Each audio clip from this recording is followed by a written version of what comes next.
یہ اس نبی کو کسی انسان نے نہیں پڑھایا ہے، اس کا کوئی مدرس نہیں ہے، کوئی اس کو پڑھانے والا نہیں ہے، بلکہ اس نبی کو اللہ تعالیٰ نے پڑھایا اور ایسا پڑھایا کہ اس نبی نے پڑھا تو کبھی زندگی میں وہ نبی بھولا نہیں۔ سنقرئک فلا تنسیٰ، اے نبی ہم آپ کو ایسا پڑھائیں گے، ہم آپ کو ایسی تعلیم دیں گے کہ آپ کبھی بھولیں گے نہیں۔ سنقرئک فلا تنسیٰ، اے نبی ہم آپ کو ایسے اس طریقے سے پڑھائیں گے کہ آپ کبھی بھولیں گے نہیں۔ نبی کو دنیا میں کسی انسان نے نہیں پڑھایا، لیکن اللہ کے نبی سے زیادہ کوئی پڑھا ہوا نہیں، کیونکہ اللہ کے نبی کو اللہ نے پڑھایا، اللہ تعالیٰ نے پڑھایا۔ اور اس نبی کی اتباع کا بھی حکم ہے،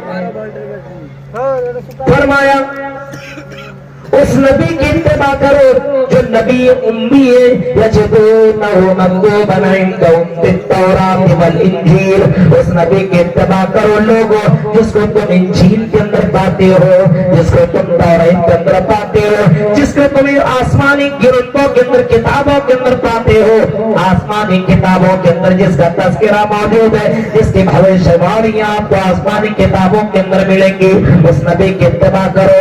اے کفار مکہ، تم بھی اس نبی کی اتباع کرو، اور آنے والے قیامت تک کے لوگوں سے کہا گیا اسی نبی کی پیروی کرو، اسی نبی کی اتباع کرو، اسی نبی کے نقش قدم پہ چلو۔ اور کہیں آپ نے اس انداز سے فرمایا اور لوگوں من اتانی دخل الجنہ ومن عصانی فقد ابا، جو میری اتباع کرے گا وہی جنت کے اندر جائے گا، اور جو میری نافرمانی کرے گا وہ جہنم کے اندر جائے گا۔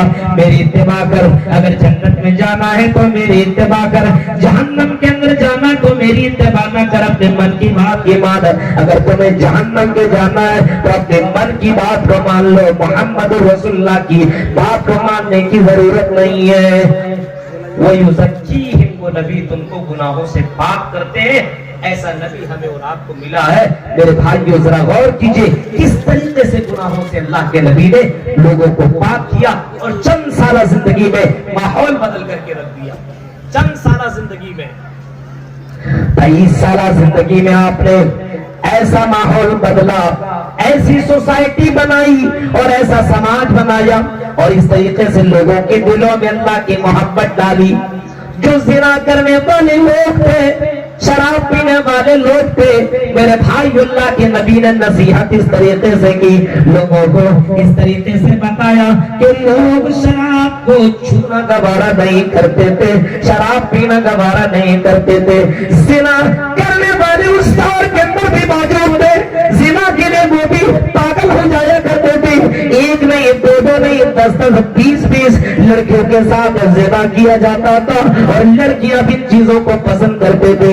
محمد رسول اللہ نے اس کو حرام قرار دیا، اور قرآن کی آیت جب اتری وَلَا تَقْرَبُوا الزِّنَا، وہ زنا کے قریب مت جاؤ، اِنَّهُ كَانَ فَاحِشًا، یہ تو بہت بری چیز ہے، اِنَّهُ كَانَ فَاحِشًا وَسَاءَ سَبِيلًا، اس کا راستہ بہت ہی برا ہے، اس زنا کے قریب جانے کی ضرورت نہیں ہے۔ نبی اکرم نے جب نصیحت کی، فرمایا، سمجھایا، صحابہ کرام نے جب ان کے اوپر ایمان لایا تو صرف ہماری اور آپ کی طرح زبان سے ایمان نہیں لایا، بلکہ انہوں نے دل سے بھی مان لیا کہ اے نبی ہم اس بات پہ اقرار کرتے ہیں کہ ہم زنا نہیں کریں گے، ہم شراب نہیں پیئیں گے، ہم جوا نہیں کھیلیں گے، ہم چوری نہیں کریں گے، اور ہم اس طریقے کے کام نہیں کریں گے جن چیزوں سے آپ منع کیا کرتے ہیں۔ صحابہ نے باقاعدہ ان باتوں کا اقرار کیا اور کر کے دکھایا۔ ہم اور آپ نے بھی اقرار کیا ہے، لیکن ہمارے اندر کتنی برائیاں موجود ہیں۔ آج ہمارے یہاں جن زنا کے اندر کمپٹیشن، آج ہمارے یہاں شراب کے معاملے میں کمپٹیشن ہے، چوری کے معاملے میں کمپٹیشن ہے۔ ابھی میں یہاں ڈاکٹر صاحب کے یہاں ٹھہرا ہوا تو کوئی آیا اور کسی نے بتایا کہ مولوی صاحب یہاں کے کسی بڑے آفیسر ضلع پریشد کی گاڑی بائک چوری ہو گئی۔ اب بتائیے یہاں پہ کوئی اور کون آیا ہوگا؟ غور کرو، آپ نے بھی اس بات کا اقرار کیا ہے اشہد ان لا الہ الا اللہ و اشہد ان محمد رسول اللہ. اس بات کا اقرار آپ نے بھی کیا ہے کہ میں گواہی دیتا ہوں کہ اللہ کے علاوہ کوئی معبود برحق نہیں ہے. میں اس بات کی گواہی دیتا ہوں کہ کوئی پوجا یوگ نہیں ہے. اگر عبادت کروں گا تو صرف اللہ تعالیٰ کے لیے عبادت کروں گا, سجدہ کروں گا, رکوع کروں گا تو اللہ کے لیے کروں گا. اس اللہ کے علاوہ کسی اور کے سامنے سجدہ نہیں کروں گا. اس اللہ کو چھوڑ کر کے کسی کی عبادت نہیں کروں گا. توکل اور بھروسہ صرف اللہ تعالیٰ کی ذات کے اوپر کیا کروں گا. اس اللہ کو چھوڑ کر کے کسی پر بھروسہ نہیں کروں گا. لیکن آج مسلمانوں کو دیکھو, اللہ کی ذات کے اوپر بھروسہ نہیں رہا, آج غیروں کے اوپر بھروسہ ہے. اللہ کی ذات کے اوپر بھروسہ نہیں, اللہ کو چھوڑ کر کے دوسروں کے اوپر بھروسہ کیا جا رہا ہے. غیروں کے یہاں جا کر کے سجدے کیے جا رہے ہیں. بیٹا بیٹی نہیں ملا, چلا گیا بابا کے پاس, چلا گیا قبروں کے پاس, چلا گیا مزاروں کے پاس, چلا گیا پیروں کے پاس, اور نہ جانے کن کن قبروں کے پاس جا کر کے بیٹا بیٹی مانگنے لگا. اللہ کہتا ہے او لوگو ومن نزل ممن يدعو من دون اللہ من لا يستجیب له الى یوم القیامہ. اس سے پڑھ کر کے گمراہ کون ہے, اس سے پڑھ کر کے بیوقوف کون ہے, اس سے پڑھ کر کے گمراہ کون ہے؟ ومن نزل ممن يدعو من دون اللہ, جو اللہ کو چھوڑ کر کے غیروں کی پکارتے, غیروں کو پکارتے, غیروں سے مانگتے. او غیروں سے مانگنے والوں سنو, اللہ کہتا من لا يستجیب له الى یوم القیامہ, قیامت تک وہ تمہاری پکار کو نہیں سن سکتے ہیں. وہ قبر والے تمہاری آواز نہیں سن سکتے کیونکہ وہ مردے ہیں. وہ تمہاری باتوں کو کیا سنیں گے, قیامت تک تمہاری پکار کو وہ سن نہیں سکتے. غور کیجئے, اور ایسوں کو پکارا جا رہا ہے. آج ہم نے بھی تو زبان سے اقرار کیا ہے کہ اللہ کے علاوہ کوئی معبود برحق نہیں ہے. اس بات کا ہم نے بھی تو اقرار کیا ہے. آج ہمارے یہاں بھی زنا ہے, کمپٹیشن میں تیری کتنا, تیرے پاس کتنے, میرے پاس اتنے, ایک ایک نام کے ناتا فلا فلا فلا فلا, یہ میری گرل فرینڈ ہے, تیری گرل فرینڈ کتنی. آج ہمارے یہاں لڑکیاں بھی باقاعدہ اس کو اسٹیٹس سمجھتی ہے کہ ہمارے پاس اتنے بوائے فرینڈ ہے, تیرے پاس کتنے بوائے فرینڈ ہے, میرے پیچھے اتنے لگے ہوئے ہیں. آج اس کو عزت اور اس کو اسٹیٹس سمجھا جا رہا ہے, حالانکہ محمد رسول اللہ کے ڈکشنری میں یہ زنا ہے. اس کو زنا گردانا گیا ہے, اس کو زنا بتایا گیا ہے. فالعینان زناہما النظر, فرمایا اپنی آنکھوں سے غلط چیزوں کو دیکھنا بھی زنا ہے, کسی لڑکی کو چھونا بھی زنا ہے, کسی لڑکی کے ساتھ بغیر نکاح کے سمبند کرنا اور اس کے ساتھ ملنا رہنا, یہ ساری چیزیں جناب محمد رسول اللہ کے ڈکشنری میں زنا قرار دیا ہے. میرے بھائیوں, لیکن اپنے سماج کے اندر لوگوں کو دیکھو, کلمہ بھی پڑھتا ہے اشہد ان لا الہ الا اللہ واشہد ان محمد رسول اللہ, کلمہ پڑھنے کے باوجود یہ مسلمان زنا کی عادی ہو چکے, یہ مسلمان شراب پینے والا بھی بن چکا ہے. ذرا نبی اکرم کے دور کے لوگوں کا ذرا مناظر کو دیکھو میرے بھائیوں, جن لوگوں نے کہا تھا کہ اللہ کے نبی ہم زنا نہیں کریں گے, اللہ کی قسم ایسے لوگوں کو ذرا دیکھو, ایسے لوگوں کے واقعات کو کبھی پڑھو. محمد رسول اللہ کے پاس ایک آدمی آیا اور وہ کہنے لگا اللہ کے رسول, اے اللہ کے نبی کیا کہو, اے اللہ کے نبی میں نے غلطی کر لی ہے, اے اللہ مجھ سے غلطی سرزد ہو گئی ہے. ایک لڑکی بھی آئی اور وہ لڑکی کہنے لگتی یا رسول اللہ, اے اللہ کے نبی طہرنی, یا رسول اللہ, اے اللہ کے رسول مجھ کو پاک کر دیجئے, اے اللہ کے رسول مجھ سے غلطی ہو گئی ہے, اے اللہ میں جوش میں آ گئی, اے اللہ میں شیطان کے بہکاوے پہ آ گئی, اے اللہ کے رسول مجھے ایک لڑکا پسند آ گیا اور اس لڑکے کے ساتھ مل کر کے میں نے غلط کام کر لیا, اے اللہ کے رسول میں نے زنا کر لیا, وہ لڑکا مجھے اچھا لگا, میں نے آگے نہ دیکھا نہ پیچھے, نہ آؤ دیکھا نہ تاؤ, جوانی کی عمر میں ڈھل گئی اور شیطان کے بہکاوے میں آ کر کے اللہ کے رسول میں نے غلط کام کر لیا. اے اللہ کے رسول اب اس کا حل آپ ہی کے پاس ہے, مجھے